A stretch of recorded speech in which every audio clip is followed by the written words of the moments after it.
Di setiap ceramahnya sudah menjadi rahasia umum, Dr. Zakir Naik ini suka mengulas Bible. Salah satu pernyataan beliau yang sangat terkenal adalah sebagai berikut. If any Christian can point out a single verse in the Bible, a single unequivocal statement where Jesus Christ, peace be upon him, himself says, a single unambiguous statement where Jesus Christ, peace be upon himself says that I am God, or where he says worship me, I'm ready to accept Christianity just now. Mari kita saksikan dulu pernyataan dari Dr. Bambang Nursena berikut ini. Ketika orang tanya, di mana ada ayat Alkitab yang mengatakan Yesus bersabda, akulah Allah, sembahlah aku. Gak ada kan? Gak ada. Kristen langsung bingung. Waktu bingung, siapa yang maju ke depan mendapatkan hidayah? Ini kan parah sekali. Lalu saya jawab ini, oh ngono ya, kamu gak bisa jawab sih. Gampang sekali itu, kamu tanya balik. Di mana dalam ayat Alkitab dikatakan, Yesus bersabda, aku bukan Allah, jangan sembah aku. Tidak ada Pak, berarti Yesus Allah, tidak ada. Oh enggak cukup itu ya, itu juga enggak cukup satunya. Pertama dilihat secara budaya dulu. Kebiasaan orang Yahudi itu jangankan kok sampai menyebut nama Tuhan. Tidak boleh itu. Itu lason hara. Lidah jahat menyebut nama tetragrammaton itu bagi orang Yahudi. Ya, makanya kalau orang Yahudi ada kata-kata ZHWH itu mesti dibaca Hashem atau Adonai. Bapak Ibu Saudara yang dikasihi oleh Tuhan, tadi kita sudah menyaksikan cuplikan singkat dari pernyataan Dr. Zakir Naik. Beliau berkata, tunjukkan satu ayat dalam Bible. Yesus berkata, aku ini Tuhan, sembahlah aku. Dan ini yang menjadi pertanyaan-pertanyaan yang sering diajukan oleh para apologet dari saudara-saudara kita Islam. Pertanyaan ini muncul sebenarnya oleh karena tidak mengerti dan tidak memahami konteks budaya dalam Yahudi. Saudaraku yang dikasihi Tuhan, tanpa mengurangi rasa hormat saya kepada Dr. Zakir Naik yang sangat terkenal itu, sebenarnya yang saya perhatikan bahwa memang mutu atau bobot kualitas dari materi yang disampaikan oleh Dr. Zakir Naik terkait dengan kekristenan, terlebih khusus terkait dengan ketuhanan Yesus, sangat salah kaprah. Justru yang saya lihat, apalagi terkait dengan pernyataan yang begitu bombastis sekaligus dalam bentuk pertanyaan. Tunjukkan satu ayat dalam Bible Alkitab di mana Yesus pernah berkata, aku ini Tuhan, sembahlah aku. Kalau sampai Anda bisa menunjukkannya, maka saya hari ini juga masuk Kristen. Inilah pernyataan yang diungkapkan oleh Dr. Zakir Naik dan oleh apologet-apologet dari saudara-saudara kita Islam sampai sekarang. Banyak sekali berseliweran di sana sini yang mengungkapkan pertanyaan yang sama. Saya mau kasih tahu, dalam memahami Alkitab, kita harus tahu teks dan konteks. Konteksnya itu bukan sekedar ayat-ayat sebelum dan sesudahnya dari ayat yang dimaksud, tapi konteks tradisi, adat istiadat, budaya.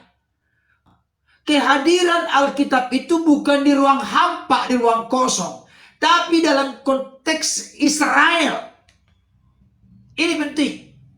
Nah, yang ingin saya tegaskan pada kesempatan ini kepada setiap kita, titik terlemah yang sering terjadi adalah Orang sudah punya opini dulu, sudah punya kesimpulan atau konklusi dulu bahwa Yesus itu manusia, Yesus itu hanya nabi, Yesus itu hanya utusan.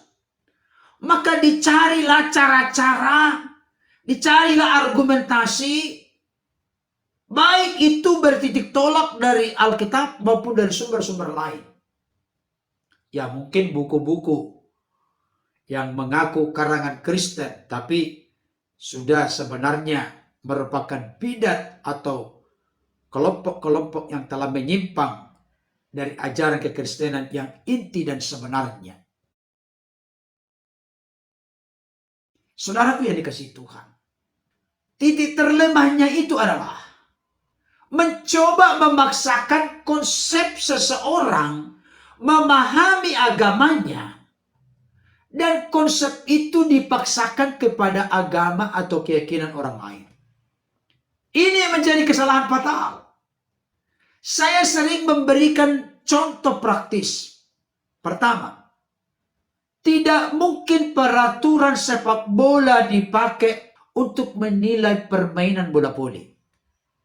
Tidak mungkin. Permainan bola voli kena tangan, no problem, tidak masalah.